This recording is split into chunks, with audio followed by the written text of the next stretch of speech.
안녕하세요. 먼저 부딪혀보고 가장 확실한 길만 알려드리는 황도금입니다. 이번에는 정말로 유명한 사건, 산낙지 보험 사망 사건에 대해서 다뤄보겠습니다. 2010년 4월 19일 인천광역시에서 22살의 여성 A가 남자친구 B와 술에 취한 채 모텔에서 산낙지를 먹다가 질식사했습니다.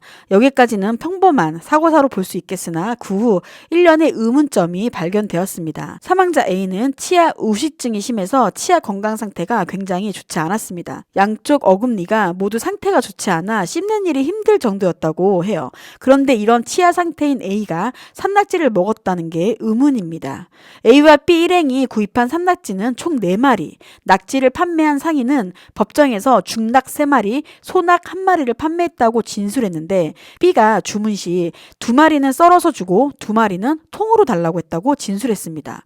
산낙지를 먹으려 했다는 주장에는 구입한 낙지의 크기도 통으로 주문한 낙지의 상태도 적합하지 않은데 나중에 B는 수사기관에서 할머니에게 갖다 주려고 2마리는 통으로 구입했다고 진술했습니다. A의 사망 후 집에 전달된 보험회사의 편지로 인해 A가 가족도 모르게 매달 13만 원을 납부하는 총 보험액 2억 원의 생명보험에 가입되어 있었다는 사실이 드러나게 됩니다. 수령자는 B였으며 처음부터 그렇게 설정한 게 아닌 나중에 수령자가 B로 바뀐 것이었습니다. 또한 A는 사망하기 겨우 한 달 전에 보험에 가입한 것으로 알려졌는데 이것은 B의 권유에 의한 것이었습니다. 나중에 A의 가족 측에서 보험의 존재를 알고 B에게 사정을 묻자 B는 제때 보험금을 내지 않아서 보험이 실효되었다고 거짓말을 하기도 했습니다. A는 낙지가 기도에 걸려 의식을 잃은 후 16일간 뇌사 상태에 있다가 2010년 5월 5일 결국 사망했는데 A가 뇌사 상태에 있던 때인 4월 29일 보험료가 납부된 기록이 있었습니다. 조사 결과 B 쪽에서 납부한 사실이 확인되었습니다. B의 고모는 사람들을 보험 설계사에게 알선하는 일을 하고 있었습니다. B는 통장을 새로 개설하여 2억 원의 보험금을 수령했는데 그가 통장을 개설한 날짜가 A에게 질식사고가 일어난 지 이틀 후인 4월 21일이었습니다. 그리고 A가 사망한 후 일주일여 후인 5월 13일 보험금을 청구해 2개월 후인 7월 23일에 수령하였습니다. A와 B가 사귄 것은 2009년 2월경부터입니다. 그런데 B는 이전부터 다른 여성 C와 사귀면서 수차례 돈을 빌리기도 했고 A와 사귄 이후에도 또 다른 여성 D와도 사귀면서 여기서도 돈을 빌리며 생활해왔습니다. A는 2010년 5월 5일에 사망했으며 이후 검안을 거쳐 질식 이외에 별다른 점 없다는 소견 아래에 시신과 유품을 가족에게 인도했으며 이후 부검 없이 화장했습니다. 이후에 시간이 흘러 보험의 존재를 알게 된 가족이 수상함을 여기고 수사기관에 수사를 의뢰, 수사 이후 검찰이 B를 살인 및 사기, 사문서 위조, 행사 권리, 행사방해 등으로 기소했습니다. 여기서는 살인죄 여부만 보도록 할게요. 자, 1심은 유죄가 나왔습니다. B는 일관적으로 낙지를 먹다 사고로 질식사한 것일 뿐 살인하지 않았다고 주장한다. 재판부의 판단은 피해자의 사인은 질식사 이외에 다른 가능성이 없는 점, 피고인은 피해자가 산낙지를 먹다가 질식사했다고 주장하지만 피해자는 평온한 표정으로 잠을 자듯 하늘을 향해 반듯하게 누워 있었고 술자리는 흐트러지지 않았는데 낙지로 인한 질식이라면 고통으로 몸부림쳤어야 하는데 이와 맞지 않고 피고인이 모텔 카운터 직원에게 119 신고를 요청한 뒤 다시 올라와서 피해자의 목에 걸린 산낙지를 꺼냈다고 주장하는데 현장에 당시 같이 있던 모텔 직원도 전혀 목격한 일이 없고 이송한 병원 의료진도 산낙지를 꺼낸 일이 없다고 하고 있는데 법의학자들의 견해는 음식물을 밑으로 내리는 몸의 연화작용을 고려하면 그렇게 산낙지를 꺼냈다는 피고인의 주장은 말이 안 되고 피고인은 피해자가 자른 낙지 다리를 먹다 질식했다, 통낙지를 먹다 질식했다고 진실을 여기저기 바꾸고 있고 피해자의 치아 상태를 봤을 때 아무리 만취 상태라지만 산낙지같이 씹기 힘든 음식을 제대로 자르지도 않고 먹었다는 주장은 받아들이기 힘들다. 이런 이유로 피해자가 산낙지를 먹다가 질식사했다는 주장은 받아들이기 힘든 점. 피해자가 몸부림을 치지 않은 것은 피고인의 유형력 행사 외에는 원인을 설명하기 힘들며 결국 피해자는 만취한 상태에서 코와 입을 막는 등 호흡을 곤란하게 하는 피고인의 유형력 행사에 제대로 저항하지 못하고 심폐기능 정지에 이른 것으로 보이는 점, 피해자의 신체나 사건 현장에 저항의 흔적이 거의 남지 않은 것은 만취한 피해자의 미약한 저항을 피고인이 압도적으로 제압하였기 때문이고, 코와 입을 막은 흔적 등이 남지 않은 것은 현장에서 발견된 타월 등과 같이 부드러운 천을 사용하였기 때문인 것으로 보이는 점, 즉 1심 판결은 피해자의 사연을 비구폐쇄성 질식사라고 판단하였다. 사건 당시 돈을 빌린 여자친구 C에게 수차례 돈 갚을 것을 독촉받고 딱히 수입이 없었음에도 고급 승용차를 구입하는 등 소비를 계속하며 C, D에게 돈이 나올 곳이 있다고 하는 등의 모습을 보면 경제적 궁핍을 면한 살인의 동기가 인정되는 점, A가 가입한 보험은 정작 A는 관여하지 않고 B가 고모와 고모가 소개한 보험 설계사끼리 보험 가입, 수익자 변경 등을 처리한 점, 굳이 직접 신고를 하지 않고 모텔 카운터 직원을 찾아가서 119 신고를 요청한 것은 질식하도록 시간을 끈 것으로 보이는 점, 보험금을 받고 채무를 변제하고 전세금을 지급하는 이외에도 여자친구 D에게 자동차를 사주는 등 짧은 시간 동안 대부분의 보험금을 소비, 피해자 가족에게 보험의 존재에 대한 거짓말, 보험 설계사에게 피해자 가족에게 보험금을 나눠줘야 하냐고 문의한 후 피해자 가족의 연락을 피하고 연락을 끊는 행적, 피해자가 뇌사 상태로 병원에 있는 동안 여자친구 D와 계속 만나면서 그 가족과 삼성산 등산을 하기도 하는 등 의사와 피해자 가족 앞에서 보인 슬퍼하는 모습과 맞지 않는 행동들을 보면 피해자의 사고에 진심으로 슬퍼한다는 피고인의 주장을 신뢰할 수 없는 점 등을 이유로 살인죄의 유죄를 인정, 치밀하고 계획적인 범행, 비인간적인 동기, 범행에 대한 죄책감이 없다는 등의 이유로 무기징역을 선고하였습니다. 2심 재판부는 무죄를 내렸어요. 피해자의 사인이 질식인 것은 확실한데 그 이유 중 경부압박 질식사는 배제하고 기도 폐쇄 질식사인지 비구 폐쇄성 질식사인지에 관하여 심리하였습니다.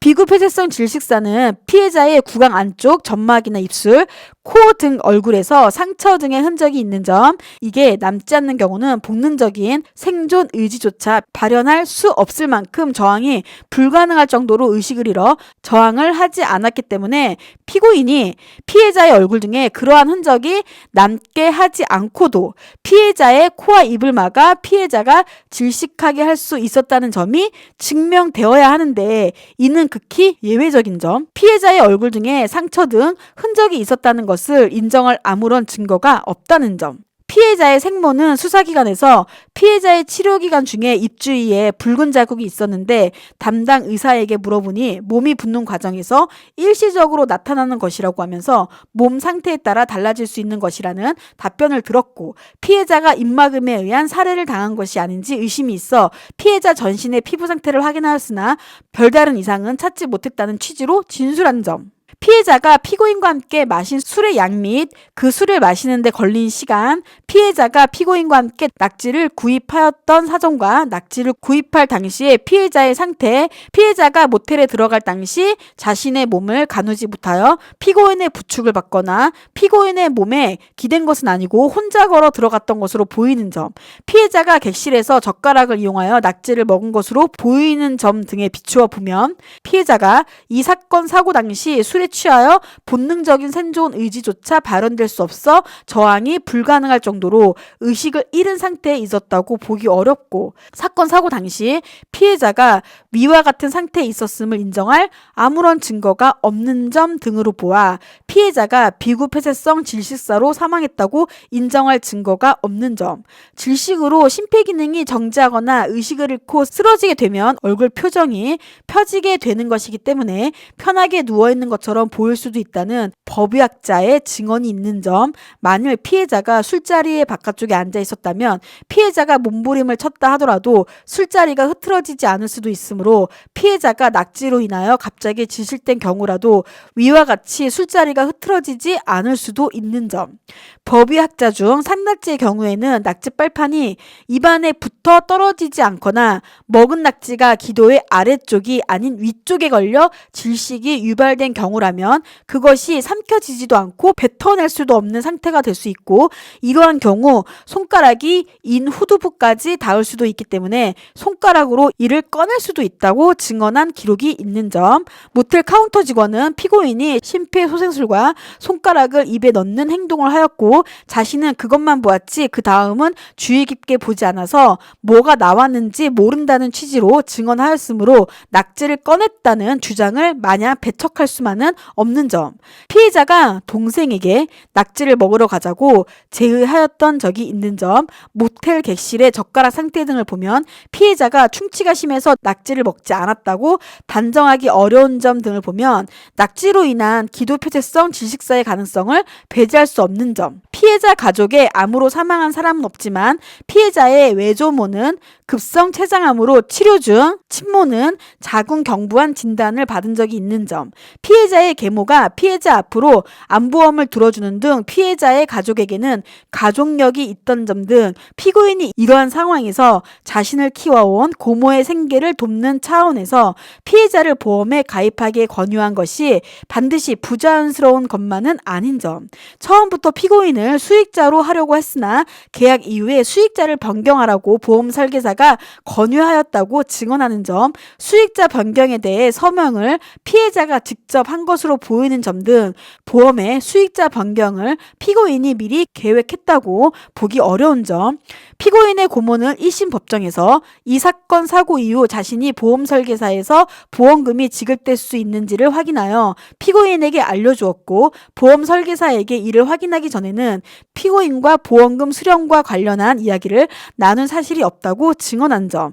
피고인은 이 사건 사고 이전에는 피해자가 사고로 사망할 경우 피고인이 보험금을 수령할 수 있는지 여부, 수령할 수 있을 경우 그 금액이 얼마인지 등에 관하여 확실히 알지 못하였던 것으로 보이는데도 이 사건 사고가 발생한 이후에야 보험금의 수령 가능 여부 등을 확인한 점 등을 비추어 보면 피고인이 피해자를 살해하고 사고를 가장하여 보험금을 지급받기 위하여 피해자로 하여금 이 사건 보험에 가입하게 하였다고 보기 어려운 점.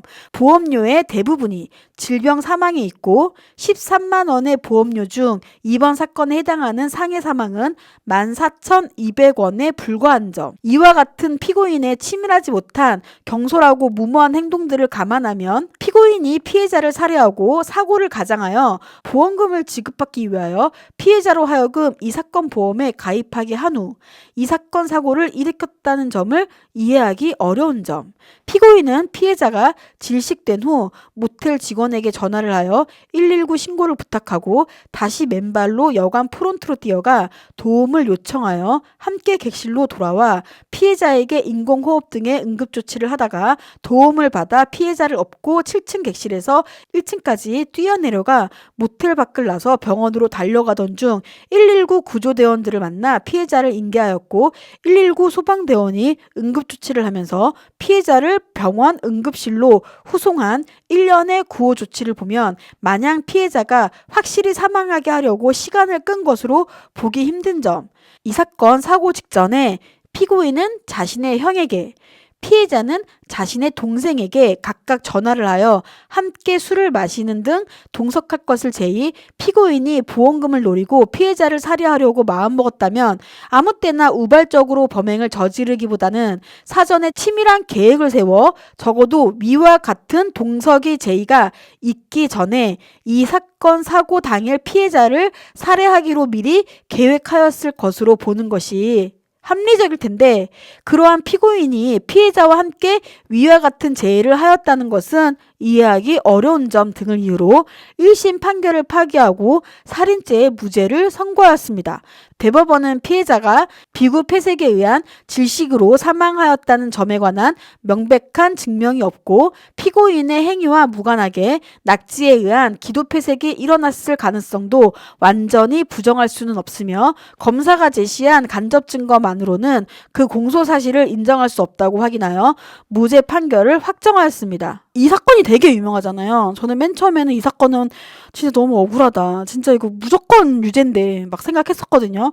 근데 판결문을 보면 아닐 만한 이유가 너무 많아. 중요한 거는 이제 1심에서 유죄로 본 이유가 거의 다 정황 증거이긴 해요. 결정적인 증거가 없어. 결정적인 증거. 그러니까 이게 재판이 진짜 어려운 것 같긴 해요. 저도 이제 재판을 하고 있지만 재판이 진짜 어려운 것 같아요. 1심에서 보면은 정황 증거가 그럴만한데 2심 재판부에서 아닌 증거들을 보면 아닌 것 같네? 이런 생각도 들거든요. 그러니까 결정적인 게 그거 같아요. 피고인이 보험금을 노리고 피해자를 살해하려고 마음먹었다면 아무 때나 범행을 저지르지 않고 이제 치밀한 계획을 세웠어야 하는데 이 사건 당일에 우리 형도 같이 만나서 술 먹자 그러자 네 동생도 같이 술 먹자 그러자 그러니까 원래는 4명이서 먹기로 계획한 거였잖아요. 이렇게 살인을 계획하는데 그날 잠깐 그 둘이 못 만난다고 해가지고 둘이 남게 됐으니까 둘이네? 이때 죽여야 되겠다. 이렇게 생각을 했다고 하기가 원래 죽이고 싶은 마음은 있었으나 진짜 계획은 아니었던 거지. 그러니까 그냥 방치했나? 잘 모르겠다. 여러분들은 어떻게 생각하세요? 계획을 계속 하고 있었는데 그냥 운 좋게 이날 단둘이 되니까 이날 실행을 하자 이거였던 건가? 여러분들의 생각은 어떠세요? 진짜로 산낙지 살인사건의 범인이 그 사람인 것 같으세요? 남자친구? 아니면 그냥 보험금 때문에 억울하게 누명을 쓴 것 같으세요? 막 자극적으로 막 방송하고 진짜 안타까운 사건 이건 누가 봐도 남자친구가 범인인데 막 이런 컨텐츠들 되게 많았잖아요. 보면 진짜 그렇게 생각이 들었는데 막상 판결문을 까보면 그게 아니더라고요. 그래서 제가 이 영상을 찍었습니다. 시청해주셔서 감사합니다. 저는 황도금이었습니다.